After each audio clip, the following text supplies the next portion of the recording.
southern kingdom, and you see the reign of each one. Go to the next one here, and then we show the kings of each nation, the northern kingdom, and then the kings of Judah. And of course, you can see Uzziah there, reigned about 52 years. Well, that's a period of time when the prophecy of Amos was taking place. Also, you can see the times of the prophets, and Amos being there before the captivity, 750 approximately BC. Go on to the next slide. We talked a little bit about the work of the prophet, primarily to proclaim, thus saith the Lord. What is it that God wants me to say or speak or do? And they had various means of showing and illustrating those types of things.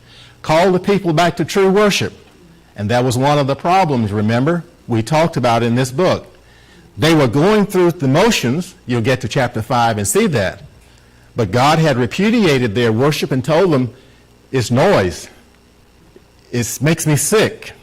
I don't like what you're doing. And we'll discuss that more and what type of applications we can make to that today. I was thinking, I wonder how many worship assemblies take place on a weekly basis where the preacher has spent all week, perhaps several weeks, preparing lessons, and the members are sitting, and in their minds, they've checked out. But they're there in their bodies, present, but they've checked out, and the message is not getting through. And the preacher is calling them to a greater level of devotion, but they're not there. They've dismissed it. And I think a lot of times we can let things get in the way of what the preacher is saying because we're not there in our minds. It's somewhere else. It's at the football game. It's at Six Flags, wherever. It's at the diner. You know, a lot of people have already left the building in their minds when the preacher's preaching. Their mind is at the salad bar while their bodies are still there, and they've missed the message. So we must be careful in our worship that we're just not there in our bodily presence filling a seat, but are we truly there taking the message in? And then, of course, I showed you a little chart of the place of the city of Amos, Tekoa, about 5 miles south of Bethlehem, about 12 miles south of Jerusalem. So he's from the southern kingdom, but where is he called to preach? He's got to go to the north, up around Bethel, and preach to Israel. The timing is very interesting, as we talked about, because you wonder, did the message take hold on the people? And guess what? No. About 40 years later, who comes in and takes Israel into captivity? It was Assyria, wasn't it? So the message didn't take effect like, well, he did his job. He did his job, even though he was told to go home. We don't go preach to your own people. We don't need that message down here. He did his job. He says, you know, you don't own me. You don't pay me. I'm not from the school of the prophets. I had a call to preach to you. When my job is finished, then I'll go home. And he did. And of course, captivity came anyway in all of that. So we talked about some of the considerations when you look at a book like this. The time, the economic situation, great prosperity being enjoyed by the people. It was being enjoyed under King Jeroboam II. However, with all of his military experience, he was not a very good king, morally. Spiritually, he was just bankrupt, you might say. And then the man himself, he was devoted. He was very uncompromising. When you look at his message, the message of Amos, he just spells it out. He was not holding back. He just let them have it. And out of all of the minor prophets, and I hate that word sometimes, minor prophets, there was nothing minor in his message. I want you to know that. Of all the minor prophets, he just laid it on the line. And he was very bold. And Hosea and him were kind of like entwined around the same time. Exactly right. They would have been contemporaries, exactly. The mission, proclaim the thus saith the Lord. And we saw that at least 50 times, and we read some of those last week. It was thus saith the Lord, thus saith the Lord, thus saith the Lord. Well, that was his job, wasn't it? As a prophet. And then the results, again, Well, let's talk about the challenges. They said, don't preach to us, go home. Results, they were carried away captive. And then, of course, lessons, always great lessons. We talked about the moral situation just a little bit. These are some of the things that were happening not only in Israel and not only in Judah, but those nations that were surrounding Israel and Judah. And then I gave you a little bit of a brief outline, the judgments of God against the nations, chapters 1 and 2. This is a 9-chapter book. The judgments of God against Israel, 3 through 6. And then chapters 7 through 9, he goes through about 5 different visions. And at the very end, he declares there's hope. There's hope to come in the establishment of the kingdom or the church. And that is even talked about as being fulfilled in the New Testament. And some related passages there, you can see the times of the reigns of those 2 kings. So, quickly, we talked about some things that God saw. Chapter 1:3, God saw this. Chapter 1, verse 6, people were carried away captive. 1, verse 9, and this is for each different nation. And primarily, these are the nations around Jerusalem and, around Israel and Judah. 1:13, 2:1, God says, this is what I'm seeing. And I don't know that we finished reading the rest of these, so let's just go. If you will help me. We read, did we read all of these? We did the one after the woman and the next one, I think, and then that's it. Let us just start then. Chapter 2, verse 7, and then someone take 2:12. Actually, I got 2 and 2:12. Let's read through all of these, and then we will get into a discussion of the lesson. So, anyone, chapter 2, verse 7. Let's see what we've got here. That pant after the dust of the earth on the head of the poor, and turn aside the way of the meek, and a man and his father will go in unto the same name to profane my holy name. Okay, all right. And that was seen, I forget which nation that was being said against. Israel. Okay, all right. 2:12, there's a couple in that one. But you gave the Nazarites wine to drink and commanded the prophets, saying, do not prophesy. Okay, excellent. And then 3:10.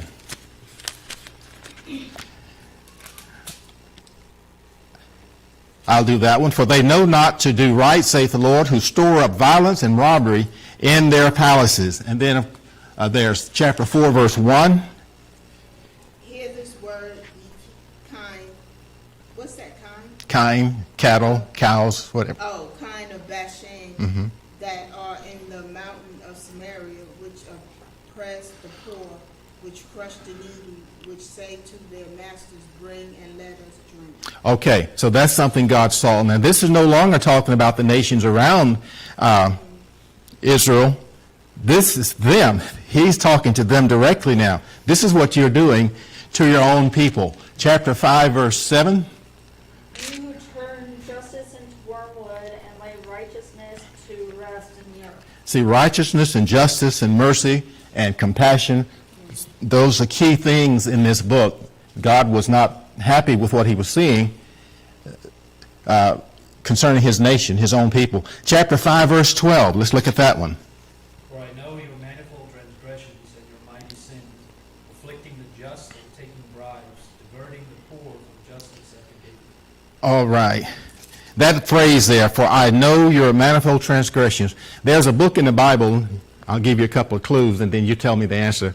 It used that expression, it's in the New Testament, I'll tell you that. I know, I know, I know.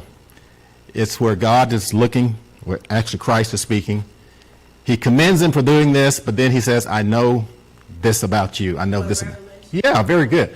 The 7 churches of Asia Minor. He commends them, builds them up, then he says, now, here's some things you need to correct. Or I'm going to, as we say, take away your candlestick. I'm going to take away your identity as being a church of mine. You no longer behave as Israel is no longer behaving as God's people. They were losing their identity, and this can still happen. We can lose our identity as the Lord's church. I remember an expression one time, And you think about this and see if it makes sense. It was about a denominational person. He says, I looked for the world and found it in the church. I looked for the church. Guess where he found it? Found it in the world. The line of demarcation, the line of distinction had become so blurred that you could not tell church people, and that's perhaps not a proper usage of that, Christians from non-Christians. The church looked just like the world. You couldn't tell the difference.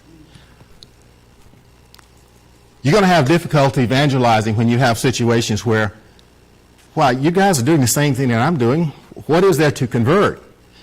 That is a real problem. Real problem. We've got to be on guard all the time. Okay, very good. Chapter 6, verse 1. Woe to you, sorry. Go ahead, please. That's good. Woe to you who are at ease in Zion and trust in Mount Samaria, notable persons in the chief nation to whom the house of Israel comes. Being at ease in Zion, this would suggest the prosperity that this nation was enjoying during this period of time, but they had become too relaxed, too settled, too indifferent to all the unrighteousness and the injustice that was being done in that nation. So, God says, woe to you. Darren, when he preached the lesson Sunday, he mentioned that about sometimes we could get too lax. Sure.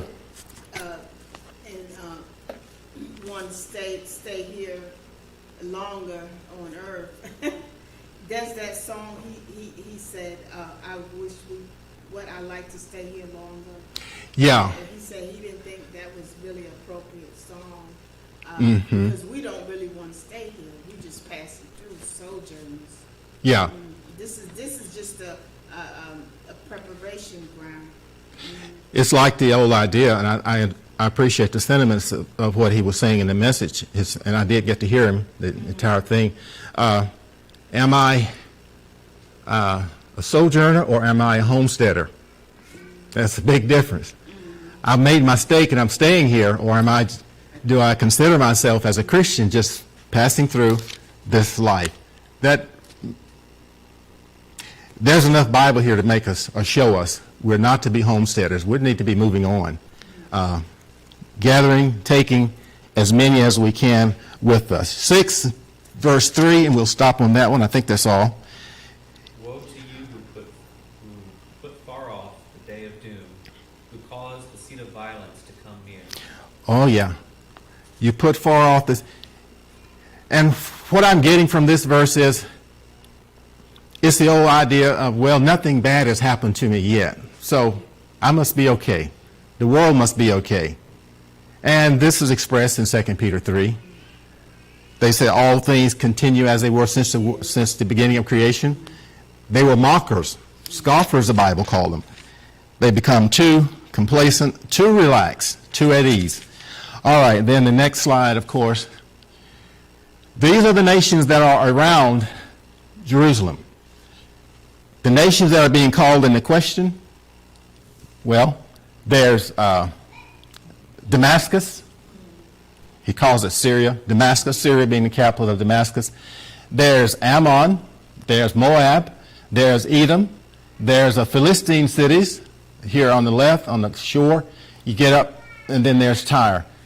And we talked about the value of that piece of property. If you're coming from the east, Mesopotamia and those areas, and you're trying to get down to Egypt, guess where you got to go? You got to go through Israel and Judah. And it's no wonder so many wars were fought over that territory. It's a valuable piece of property because it's a way of trade and commerce. And so, but Israel just forgot. They forgot who was in charge and who put them in that position. All right, so any questions up to this point?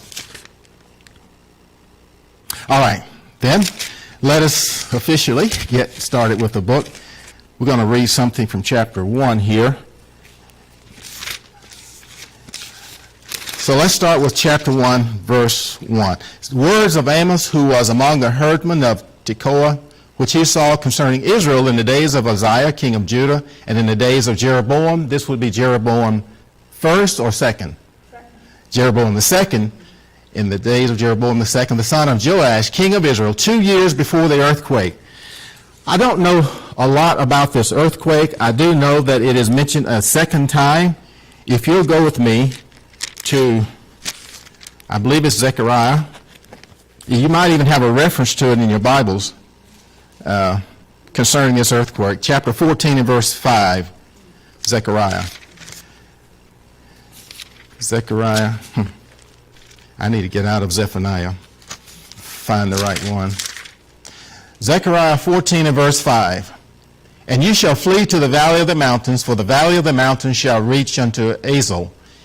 Yea, ye shall flee like as flee from before the earthquake in the days of Uzziah, king of Judah, and the Lord my God shall come, and all the saints with thee. So I don't know what all went on. Is this the same earthquake? Probably is, considering the same king was being discussed in both places. But to what extent was the damage? I don't know. Not a lot is said about it, only that it happened. So going back now to Amos chapter 1, let's continue reading.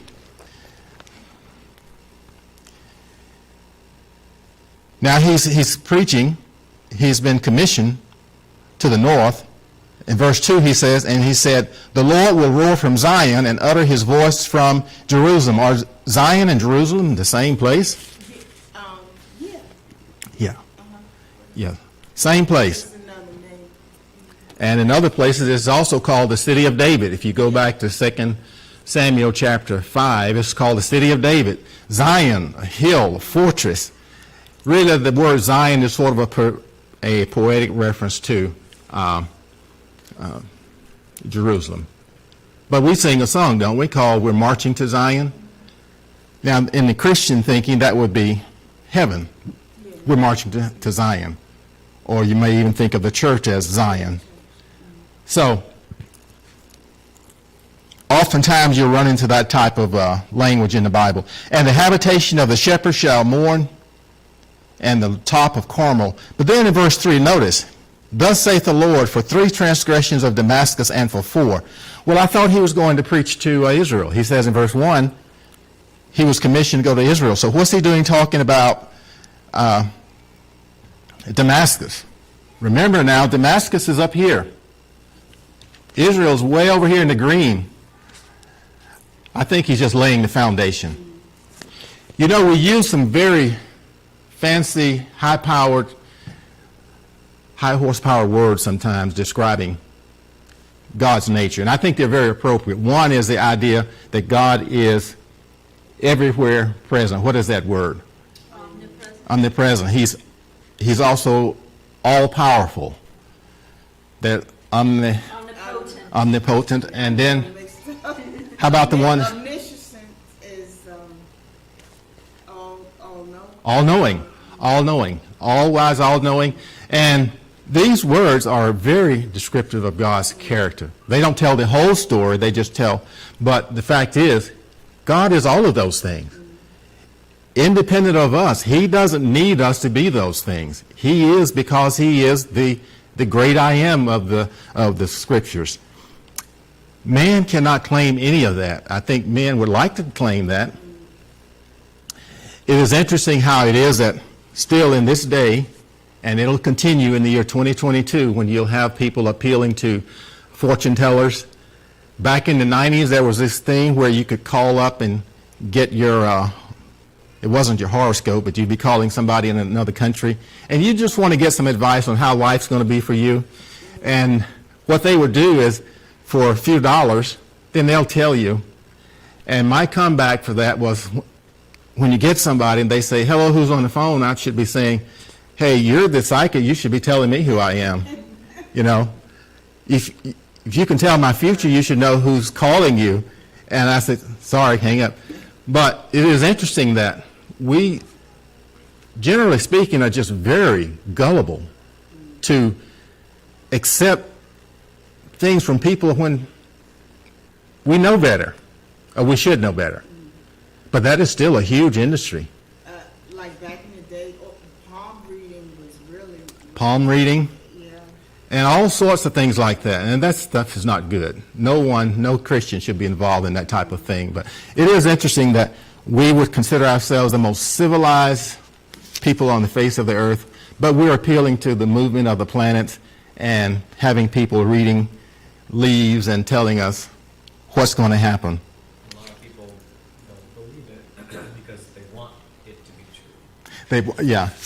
If every time they went to something, they always told them bad stuff, they probably wouldn't make a lot of business. They tell them what they want to hear, or they tell them something that sounds interesting enough, even if it's negative. They want to hear a warning or whatever. Yeah, you would be out of business very quick if you keep giving bad news to people. Especially in the age of social media, you would be posted as don't go here. They'll give you, but that's happened in the Old Testament, didn't it? We'll talk about that another time. So we go back now. Look at his message here. He's got to Damascus. He says, for 3 transgressions of Damascus, and for 4, I will not turn away the punishment thereof, because they have threshed Gilead with threshing instruments of iron. And there's a reference. You should have a reference to 2 Kings chapter 10. But I will send a fire into the house of Hazael, which shall devour the palaces of Ben-Hadad. I will break down also the bar of Damascus, again, Syria, Damascus, same place, and cut off the inhabitant from the plain of Ammon, and him that holdeth the scepter from the house of Edom, and the people of Syria shall go into captivity unto Kir, saith the Lord. Here's a question I want to ask you. These folks are not God's covenant people. Israel is. Are they still subject to God's law? Yeah. Oh, absolutely. God is calling them out through the prophet Amos, and he's saying, I know you. I've been watching you. And you're just piling upon piles of bad stuff that's going to turn out bad for you. There's the idea that if I'm not a Christian, then I'm not subject to God's law. In other words, the laws of the New Testament, they don't apply to me. Well, there is no other law that's going to apply to you except that one. Jesus talks about judging us in the last day, does he not? John 12:48. Is he going to have a separate word for those who are Christians and a separate word for... No, it's just one word. There's only one law. And this is it. This is not almost it. This is it. This is the last age. The last dispensation. The last economy. We're in the last days. One law. One lawgiver. And that's Christ's law. And so it would behoove us, if you're not a Christian, learn what to do to become a Christian, because that same law is going to judge you as it's going to judge everybody else. So there was God saying, I know what's going on. Nothing has been hid. It may be the thinking of some people, and it could have been the thinking of many of these heathen nations, that God can't see. In other words, if I walk into a dark room, I can't see what's going on. And it may be the thinking of many folks that, well, God can't see what's hid in the dark. But is that true? The dark and the light is the same. The dark and the light is the very same thing. Very same thing. Yes, sir. The judgment spoken on all of them, all of these nations around Israel, as God, obviously all of them, as I think the text points out, that they all were persecutors of Israel. It's funny because, not funny, but it's interesting. They would not have been persecutors had Israel done what they were supposed to do when they took the land and subdued all the people. But they did not. They kept them alive. Saul, being a prime example of that. And so now these people have become a thorn in their flesh. But God, even as you mentioned, Damascus being the region of Syria there, Assyria, Hazael was anointed king by Elisha, if I'm not mistaken. It was Elisha when God told Elisha to, tell Elijah when he was under that juniper tree, listen, I've got plans. Yes. And you anoint, Elisha's going to anoint Hazael. And so here you have God anointing a heathen nation king. To your point, they were under law. They were under the law of God, and they were subject to God. And here you see, as God pronounces in Amos their judgment, they were guilty before God as well. Guilty. Yeah. Guilty. And the crimes are pointed out very clearly. And I think now they're at a point where they've got to answer. And the fulfillment of all of these, many of them are in Scripture. I don't know that we can find all the fulfillment of all of these various prophecies spoken by the prophet there. But yes, they were under law. Look at number 6, verse 6. Thus saith the Lord, for 3 transgressions of Gaza and for 4. Now, is God saying here, okay, I'm going to punish you for 4 sins? Is he saying to each one of these nations? Because he uses this expression over and over. Is he saying, okay, I'm going to punish you for 4. I'm going to punish you, Edom, for 4. I'm going to punish you, Moab, for 4 sins. I'm going to punish you, Ammon, for 4 sins? Or is that just sort of a general expression? Seems like a poetic summary. Yeah. Yeah, not to be taken literally, right? For 4 sins, I'm going to punish you. No. Just an entirety. It's an entirety of it, like the promise writer says. These 6 things does the Lord hate, yea, 7 are an abomination. There you go. Exactly. It just means in its entirety, all of it. So not a specific number, but all of it. That's exactly right. And that's one of those things where, I guess, proper study of the Bible, proper rules of Bible study will help to literalize something. It's sort of like the idea where Jesus says you need to forgive them 70 times 7. Does that mean you stop at 490 times forgiving people? No, that wasn't meant to be taken that way. It means as long as people come repenting, truly repenting, you forgive them. You don't have to stop at 490. Hopefully no one sinned against you 490 times. But if it comes to that, maybe there's another issue that's at the foot of that. Thus saith the Lord, verse number 6, for 3 transgressions of Gaza and for 4 I will turn away. Now Gaza, of course, is one of the 5 Philistine cities. Gaza, Askelon, Ashdod, Ekron, and there's one more. Gaza, Gath, Ashdod, Ashkelon, and Ekron. Okay. Those 5 chief Philistine cities, always a thorn in the side of Israel. Going all the way back to the days of King David. Just a thorn, Saul, I should say. But he says, I know what you're doing. I know what you're doing. You know the scriptures talk about the fact, well, Solomon will say something like this, the eyes of the Lord are in every place, beholding what? The evil and the good. Hebrews 4:13, neither is there any creature that is not manifest in his sight, for all things are naked and open unto the eyes of him with whom we have to do.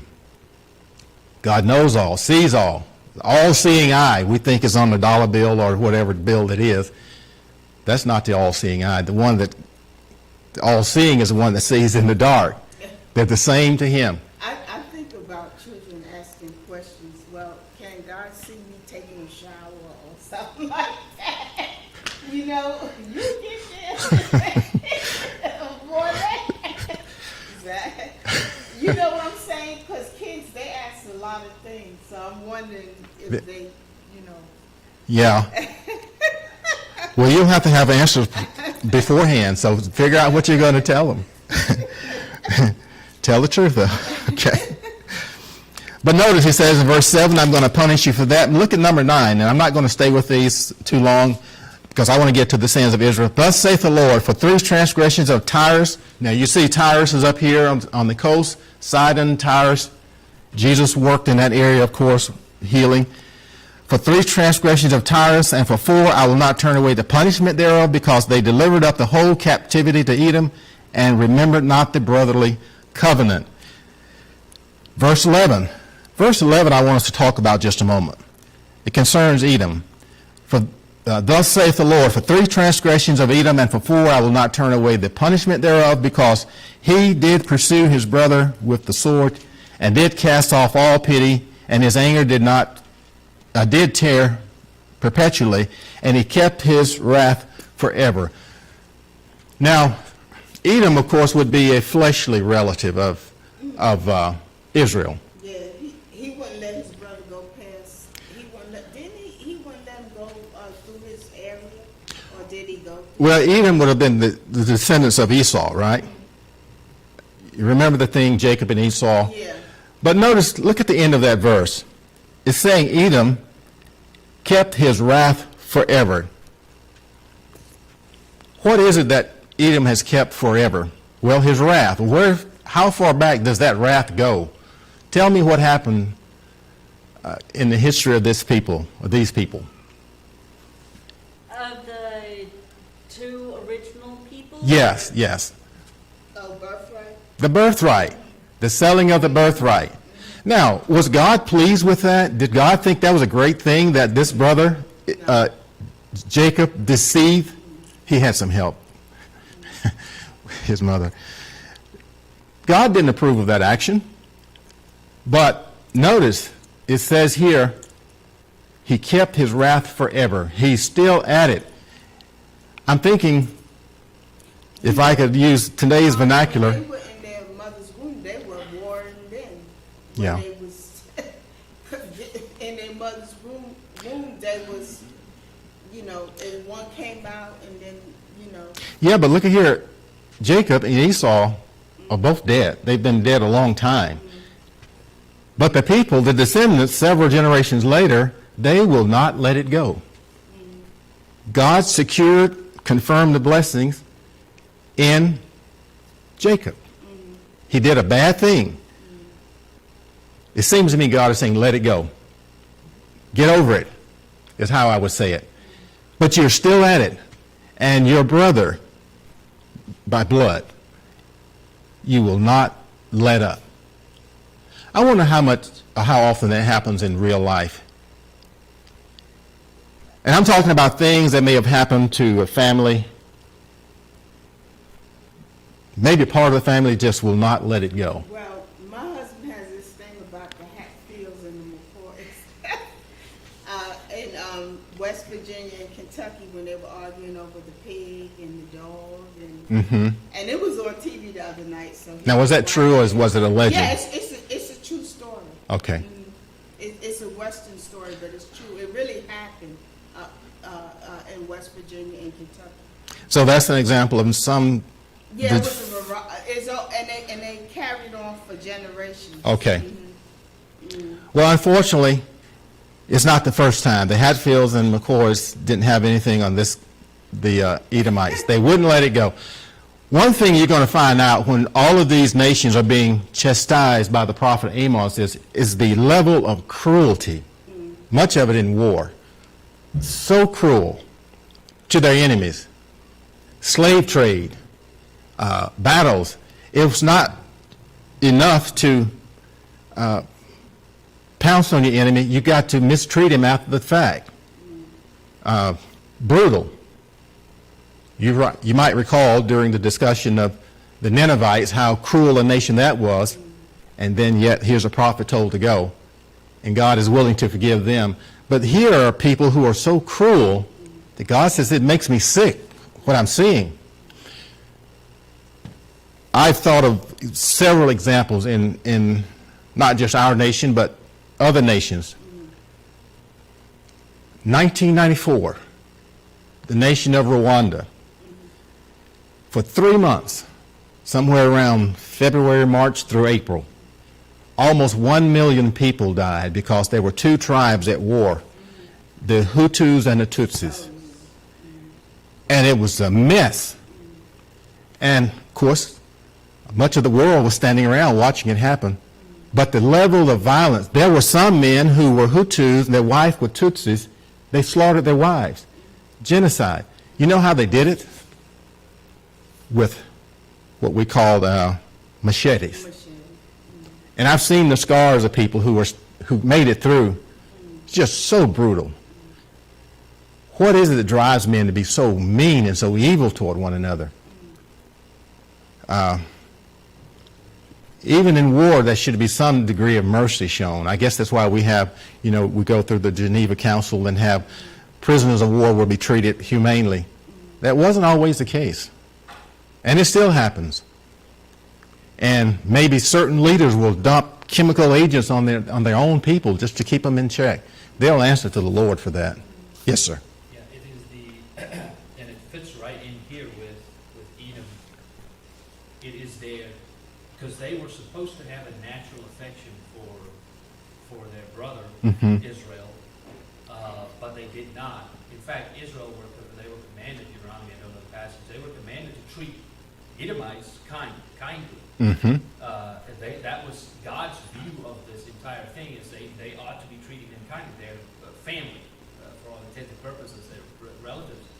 But their hatred was so deep, as the text says here, they continually pursued it. There was no affection whatsoever. There was no compassion. And that's what you see in the people that you just mentioned, the Hutus and the Tutsis, about what they did. There was just no compassion. There was just hatred. There was no natural affection. And whenever you lose, even in war, in the most terrible wars, I've read, where on Christmas Day, people stopped fighting and they shook hands. Yeah. And it was kind of, there's a level of compassion, at least in that, even small, but it's there. Yes. Where these had absolutely none. And that's a scary place to be, where people have lost all compassion for their fellow human being, and killing becomes second nature. Think nothing of it, to run people through the machete, as you said. Yeah. It's gruesome. I don't know I don't know what happens to the conscience when it becomes that seared over that you can do that to a fellow man for something like that. Today we talk about road rage and things like that. You would think that just that moment before I decide to get out of my truck with my fist or with my weapon and show them a few things, I would stop and think, is it really worth it? No, the thinking starts to kick in after the police have arrested you and you've got some time to serve. But just stop and think. Count to 10. Do something. Exercise some compassion. What are your thoughts? You have for 2 days they had on the news in Delta, this lady, she was angry at this elderly man because he didn't have his mask on at the time, whether he was going to eat something or whatever. Yes. And it got violent. Well, and did you see it? It's interesting. I saw that, and I told the person at work about that. And this elderly man, it must have been, I think they said he was like 80, sitting in his seat, and I think she got in his face and maybe slapped him. And guess what? Here's the irony of the whole thing. Spit on him too. She wasn't wearing his mask while she was chewing him out. The film shows him. He's put off his mask to eat, and she's just chewing him out, and there's no mask on her. She spit on him also. Well, she's going to serve some time. I hope she's feeling a little bit of shame, a lot of shame, really. But let us as Christians practice self-control. It's in our power to do that. Someone said she was an actress somewhere, and that don't give it a right. No. That 5 minutes of fame, whatever she got, perhaps will work to her demise, I'm afraid. But let's see. Don't know if we've got time to do one more. We'll try. So we talk about Edom, a lesson to be learned there. Then let's talk about one more. We'll do chapter 2 next week. Verse number 13. Thus saith the Lord, for 3 transgressions of the children of Ammon, and for 4, I will not turn away the punishment thereof, because they have ripped up the women with child of Gilead. But I will kindle a fire in the wall of Rabbah, and it shall devour the palaces thereof with shouting in the days of battle, with the tempest in the day of the whirlwind, and their king shall go into captivity, and he and his princes together, saith the Lord. Again, I can't tell you exactly when that fulfillment of that would have taken place, but what stands out to me is it says that those of Ammon ripped up the child with women. I don't know exactly what that means. Here's what I do know. One of the gods of the Ammonites was called Malcolm, or Milcom, and this is where they offered babies to as a sacrifice. Now, does this mean that they did this to women while perhaps they were alive to offer those children? I don't know. It would not have been beyond that. I mean, it's not a far-fetched thought to see. I mean, if you're going to offer your baby to idol, a false god, what's one more step? Go ahead and take the child while the mother's alive. Or maybe kill the mother and take the child. I don't know. But it's not out of the realm of speculation to think that these people were this wicked. Yes? The reference out there, 2 Kings 8, verse 12 of Hazel, and it says, and Hazel said, "What is the Lord? Why is my Lord weeping?" He answered, "Because I know the evil that you will do to the children of Israel. Their strongholds you will set on fire, and their young men you will kill with the sword, and you will dash their children and rip open their women with child." So this is the idea of, Yeah. basically taking the pregnant woman and cutting the child out. Yeah. That's the level of depravity in which they were involved. These are the kinds of things, oh, we are too sterilized. We're not like that. Really? All I've got to say is one word. Maybe it's three. Roe versus Wade. Yeah. That's my... You mean we are so much better? She's How- around 50 now, and they interviewed her, the baby Roe. She's 50. Around 50 years old now. They interviewed her. She said she didn't even know she was baby Roe. Really?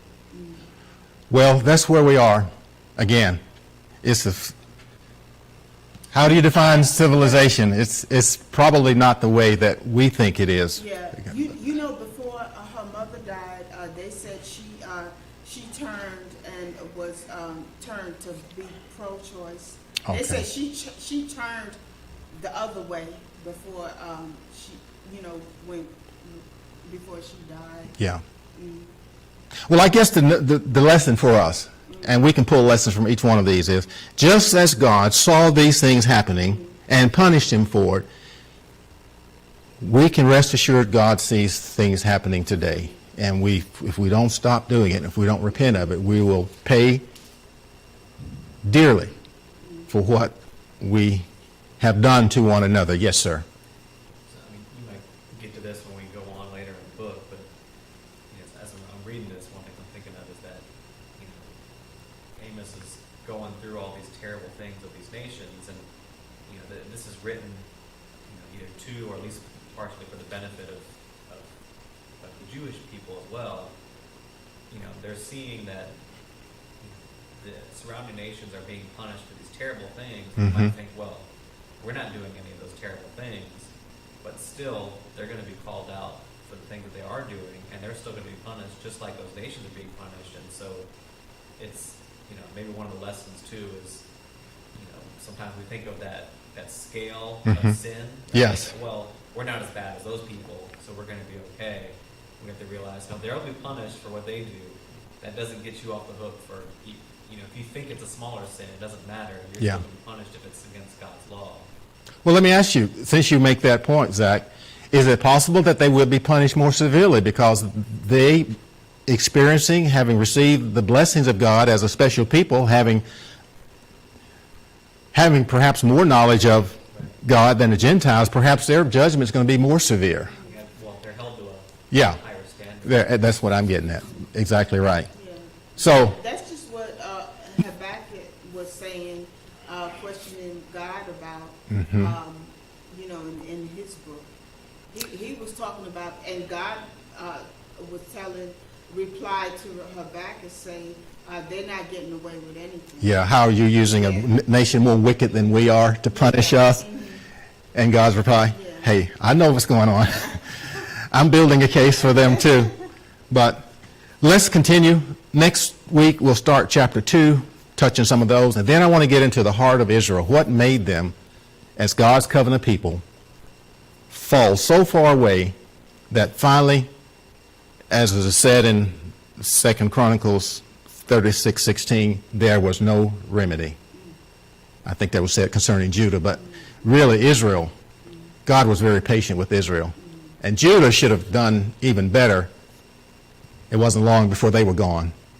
So, thank you. Time is up. I really appreciate you coming. I hope these lessons will be helpful to you over the next 2-3 weeks.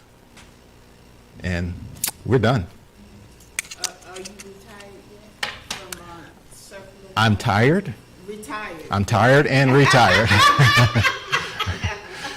Yeah, I am. When was your last day?